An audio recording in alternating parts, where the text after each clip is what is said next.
Hi, I'm Syahna from Indonesia, similar to my clothes red and white.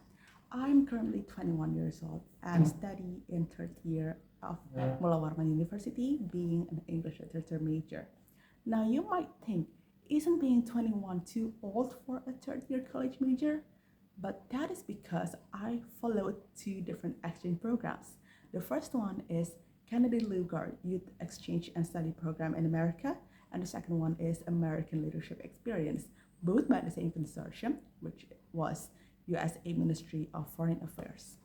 During my time in America, back in 2022, I noticed two different literary concepts around the world and why it emerges as a pivotal role for our future. In America, they have a bookstore called Barnes and Noble where there were designated shelves for people in the dyslexic community and learning disabilities, or we can call them the neurodivergent community. But in Indonesia, though not as accessible, but we really prioritize over our writers' first copyrights and anti-piracy policy.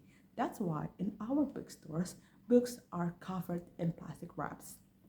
Now, looking at that, I am inspired to become a person who hopefully can connect between these two literary concepts and perhaps more other that I could explore. An example being Literary Cultures of Philippines by Hitachi Young Leaders Initiative.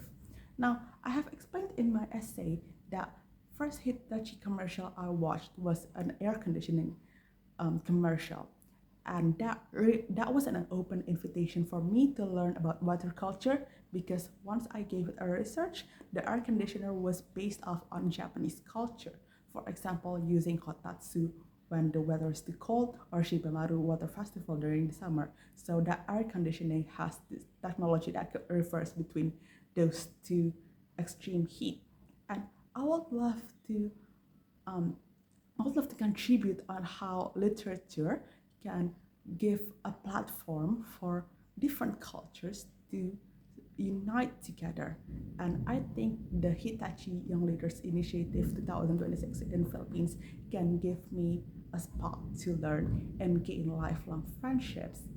I think I would benefit from that because I am an innovative person who's independent and also aware of my social surroundings.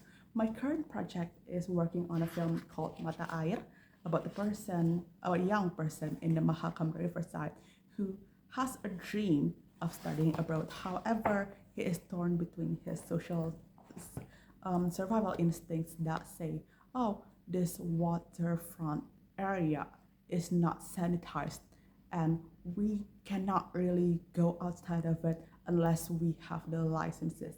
And we are only immigrants in here, and that's why we can't really have enough opportunities to go.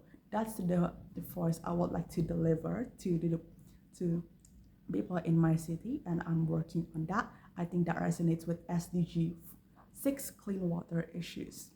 And the second project the second thing I'm working on is that I've published an essay about Dayak women losing their jobs of making traditional weapons to deforestation of Kalimantan. And I really want to learn how SDG 9, decent work and economic growth, can contribute to fix the lives of underrepresented indigenous communities.